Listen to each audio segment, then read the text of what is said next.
I never imagined my existence would transform in a heartbeat. One moment I was simply myself, a choir director, a vocalist who cherished guiding congregations into divine communion. The next moment, everything I understood vanished. From childhood, I had embraced melody, harmonizing in chapel, mastering instruments, shepherding souls through sacred song. It seemed my calling. I wasn't renowned, but I was devoted.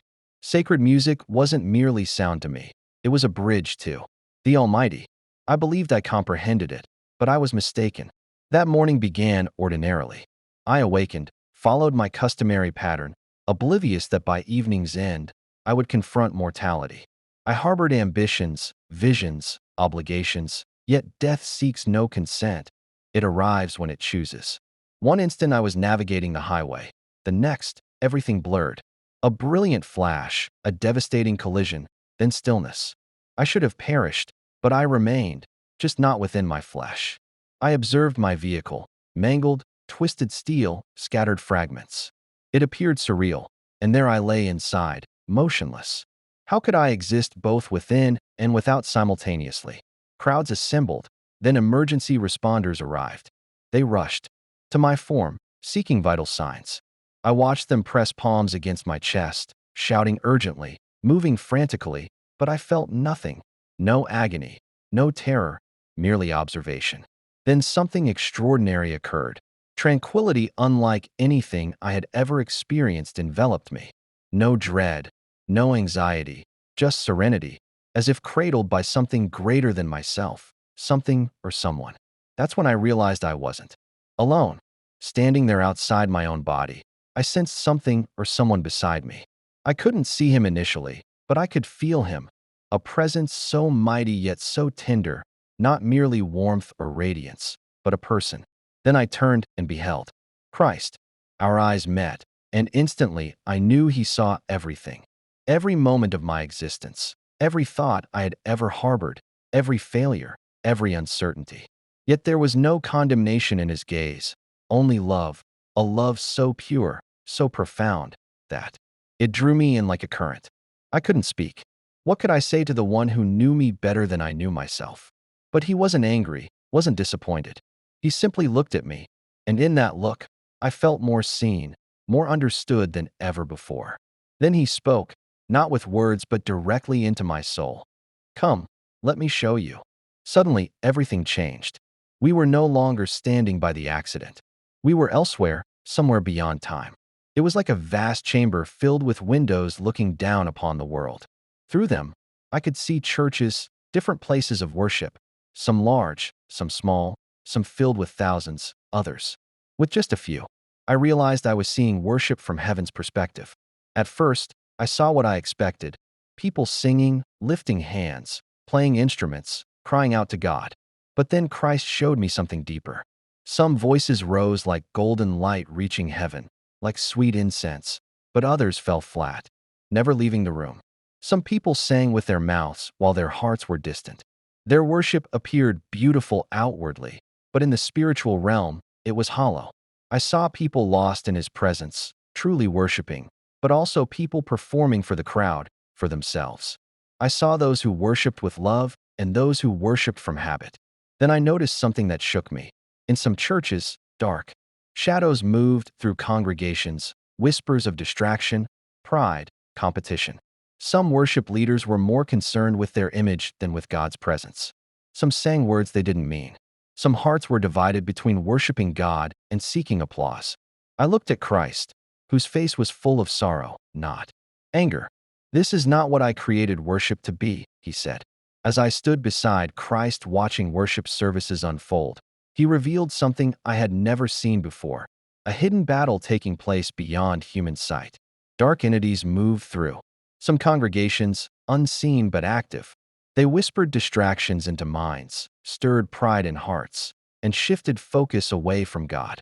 I saw worship leaders battling thoughts of self-doubt, comparison, and the pressure to impress. Some resisted, pressing into true worship.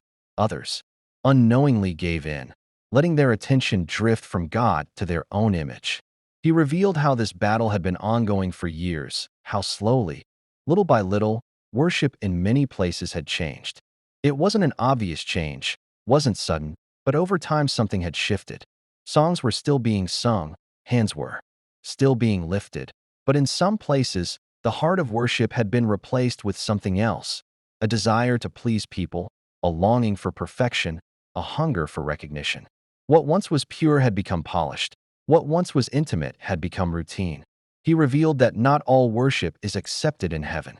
Some people thought they were worshiping, but in reality, they were only performing. The lights, the sound, the perfect harmonies, none of it mattered if the heart was far from God. In some places, people were more concerned with how they sounded than whom they were singing to. Worship teams spent hours perfecting their music, but minutes preparing their hearts. And in the spiritual realm, it showed. Their songs had no weight. Their worship had no life. He revealed that in many churches, worship planning had become more about production than prayer. Schedules, set lists, stage designs. These had taken priority over seeking God's presence. People discussed what would sound best, but rarely asked what would please God most. In some places, worship had become about creating an experience rather than encountering God. While people were moved emotionally, heaven remained unmoved. Then he revealed something heartbreaking. In some churches, worship had become entertainment. People came expecting to be impressed, not transformed. Worship teams felt pressure to keep people engaged rather than lead them into God's presence. Some had forgotten that worship was never about them. It was about Him. As I watched, I felt the weight of this reality. How had they gotten here? How had something so sacred become so staged? Then I turned to Christ, searching His face.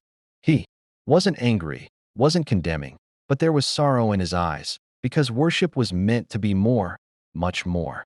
He revealed something I had never deeply considered before: Lucifer's original place in heaven before his fall. He wasn't just an angel, he was the leader of worship. His very being was designed to glorify God. Music flowed through him, worship radiated from him. He was once a reflection of divine beauty and harmony. But something changed. He revealed that pride was the seed of Lucifer's downfall. He no longer wanted to direct worship to God. He wanted it for himself. What was meant to exalt the Creator became a tool to exalt himself. He saw His beauty, His sound, His influence, and he desired more. And so he fell. Heaven mourned. The one who once led worship was now cast out, separated from the presence of the very God he once glorified. But he didn't stop there. He revealed that Satan still desires worship and still uses the same tactics. He no longer leads in heaven, so he works to corrupt worship on earth. He whispers to those on the platform, tempting them with thoughts of recognition, self-importance, and comparison. He convinces musicians and singers that their skill defines their worth. He stirs jealousy, competition, and division. What led to his fall in heaven, pride, he now plants in the hearts of worshipers on earth. And many don't even see it happening. He revealed that the very tools designed to enhance worship are now being used to hinder it. Satan knows he can't stop worship entirely, so instead he distorts it. He redirects attention away from God by making people obsess over the tools rather than the purpose. He revealed that technology, though a gift, has become a weapon. Instead of leading people into God's presence, it often pulls them away. Worship teams worry more about perfecting a sound mix than preparing their hearts. Congregations focus on the screen instead of surrendering in worship. And in some places, if the lights, the effects, or the sound system fail, so does the worship.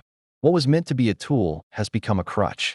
Then he revealed something even more shocking. The spiritual realm is not silent during worship. Sound and lighting are not neutral. They can either amplify God's presence or become a stage for distraction. Satan knows how music moves people. He once used it to glorify God. Now he uses it to shift attention away from Him. Flashing lights, overwhelming effects, and emotionally charged moments can create an illusion of worship without true surrender. He revealed that the greatest worship does not come from the best production, but from the purest hearts.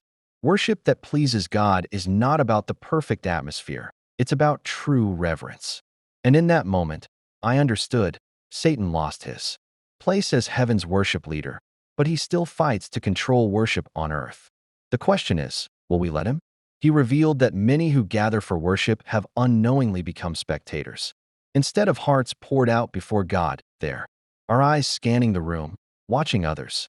Instead of voices lifted in surrender, there is silent observation. He showed me that in some churches, the stage has become a performance space rather than an altar. People come expecting to be moved rather than expecting to move toward God. They judge the singers, the musicians, the atmosphere, forgetting that worship is not for them, but for Him. He revealed that true worship is never passive. It demands engagement. It demands surrender. Worship is not something we watch. It is something we live. He revealed that many have mistaken emotional experiences for true worship. Hands are raised, tears are shed, voices cry out, but once the music stops, nothing changes. He showed me that worship was never meant to be just a moment of feeling. It was meant to bring transformation. True worship does not just move emotions.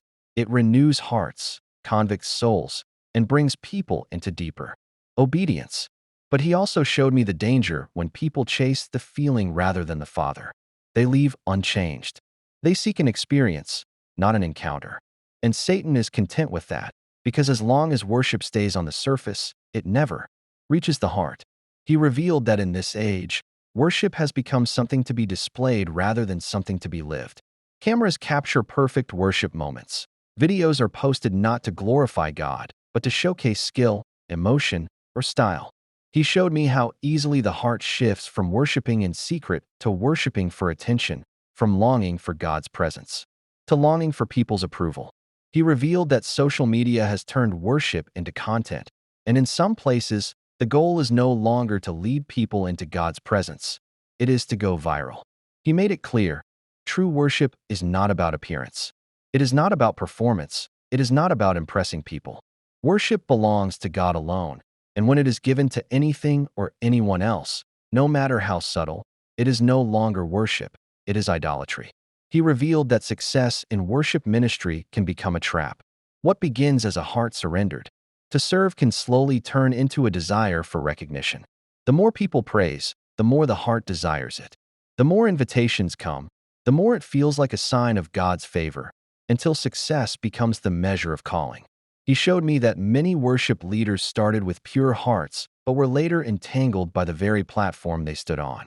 When numbers, applause, and influence become the focus, the true purpose of worship is lost. He made it clear, a worship leader is not called to be successful, but to be faithful. He revealed that worship leaders are meant to serve, not to be served. But in many places, the role has shifted. Some now see themselves as artists rather than servants, performers rather than intercessors.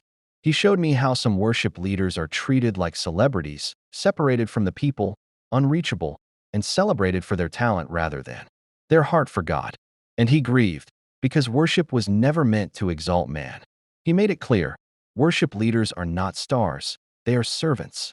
And the moment worship becomes about personal glory, it ceases to be worship at all.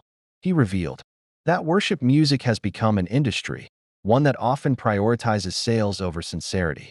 Many songs are written with the goal of being marketable rather than ministering to hearts. Instead of seeking heaven's sound, writers now ask, will this song go viral? He made it clear, true worship is not about popularity, it is not about streams, downloads, or charts. Worship was never meant to be a business, it was meant to be an offering. He showed me that what people sing, they begin to believe. Worship songs have the power to shape theology even more than sermons because melodies stay in the heart. But if the lyrics are shallow, the faith of those who sing them becomes shallow too. He revealed how many songs today focus more on feelings than on truth. Instead of declaring who He is, they revolve around what we feel. Instead of anchoring people in the Word, they keep them floating on emotion. He made it clear, worship must be rooted in truth. If a song does not align with Scripture, no matter how beautiful it sounds, it cannot carry His presence. He revealed that many worship songs are now designed to stir emotions, but lack spiritual depth. Simple phrases are repeated again and again, but they do not reveal the fullness of who He is. He showed me how some lyrics are so vague that they could be sung to anyone, not just to Him. Many songs rarely mention His holiness, His righteousness, or His call to surrender. Instead, they focus on personal breakthroughs, blessings, and victories. He made it clear, worship is not about what we get from Him, but about giving him what he deserves. He revealed that in many small churches, worship is not treated as a performance, but as a sacred duty.